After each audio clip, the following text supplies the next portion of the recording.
Thanks. Glad to be here at LSI again. What a great community. So I'm Vikash Goel, the CTO and founder of Centerline. You may be able to guess by these sunglasses, I'm also an optimist. I do hope the weather will improve, but also, I really value having the right equipment to see. And so that's what we're going to talk about here. So let's just imagine here, right, that we're not in this room, that we're actually out swimming. Maybe we're diving for oysters. Something's wrong, right? Where the hell are the oysters? Oh, we forgot our goggles, right? So if you have the right equipment to see, it's a completely different experience. So let's look at another example of that. This woman here, this is Dorothy Levitt. She, in the late 1800s and the early 1900s, was considered the fastest woman on Earth. She held a water speed record, the women's land speed record. She was also, though, an author and an innovator. This book that she published in 1906 recommended something that at the time was novel. It was a book about how to drive, and I think it was targeted specifically at women, but in general, it was, she recommended maybe you put a mirror somewhere there so you can see what's happening behind you. Maybe that'll help when you're driving. Well, a little bit later in 1911, Ray Harun took her idea to heart. He was racing in the Indianapolis 500 for the first time. That was the first Indy 500, and he mounted a mirror to his car. Oh, that's interesting. All the judges, they didn't know what to do with this. Some of them thought he was cheating. There was a lot of brouhaha. Well, they did eventually let him race, and he took first place. So this is why it's so important to have the right stuff to see. And we wouldn't think of getting in a car that didn't have mirrors today, right? Not one, but three, right? That's what we expect to see. Also, we have those backup cameras. Those are required by law in the US now. But that feeling of trying to drive without mirrors or swim without goggles actually happens 4 million times a year in the medical context. And I'm talking about X-ray fluoroscopy. I think a lot of you are familiar with this image guidance technology. It's how we do these minimally invasive surgeries, vascular, cardiovascular, orthopedic, many different types. What we're seeing here is a fluoro-guided procedure being done at Cleveland Clinic, actually, to put a stent in a patient's aorta. Those yellow markers, those show where these arteries that you actually can't see are. So what we're talking about is repeated use of x-rays. This is like 20 x-rays a second, lots of radiation. You can't actually see what you're doing. You might see over on the left side of the screen there's a catheter. You can kind of make out the shadow of that. This doctor is trying to use a wire and a catheter to get access to the artery going off to the right kidney, which is on the left side of the screen. I've sped this video up so I don't bore everyone to tears, but I might just skip through it anyway. I think you can understand there's a lot of trial and error involved here, and this is an expensive place to do it. This room costs like $200 a minute to run. This is a doctor at Cleveland Clinic doing the same thing on a different patient with our technology, the magic tools to see.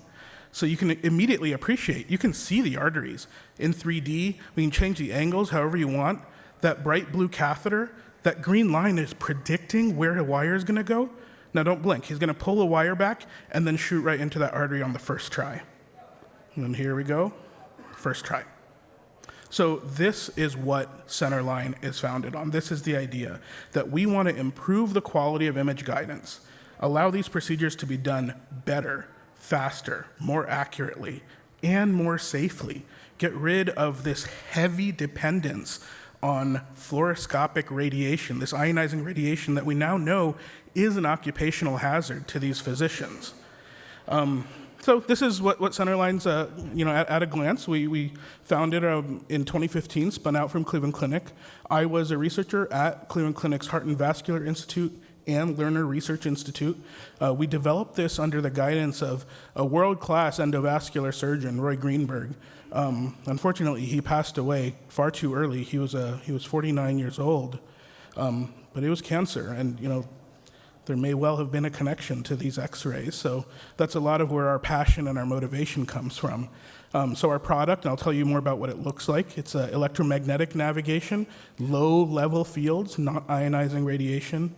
We got our FDA clearance and entered the market just kind of at the start of the pandemic, so that's been fun. But we are, in our commercial launch, we're doing a controlled launch working with those centers of excellence that you'd expect. have a nice strong moat protecting us with close to 40 patents, and that's domestic and outside U.S.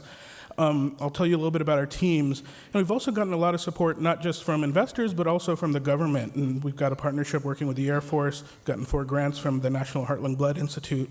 And last year, we did close on $33 million of funding.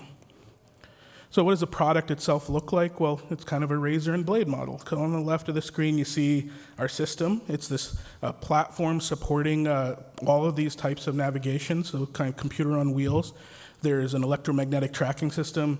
It pops onto the table. It takes less than a minute to get it deployed in any room that you would use it in. And then we have our consumable devices, wires and catheters, a registration pad. These things have sensors that we can localize in that field and provide that guidance that you saw earlier and that you see on the right of the screen here.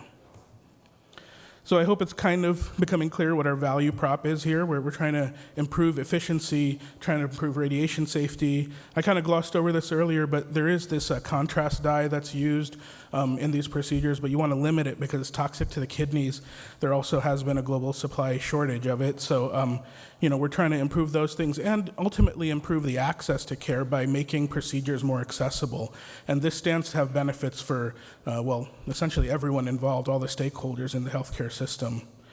We've been working, like I said, with really early adopter institutions to get a lot of traction, get our product out there.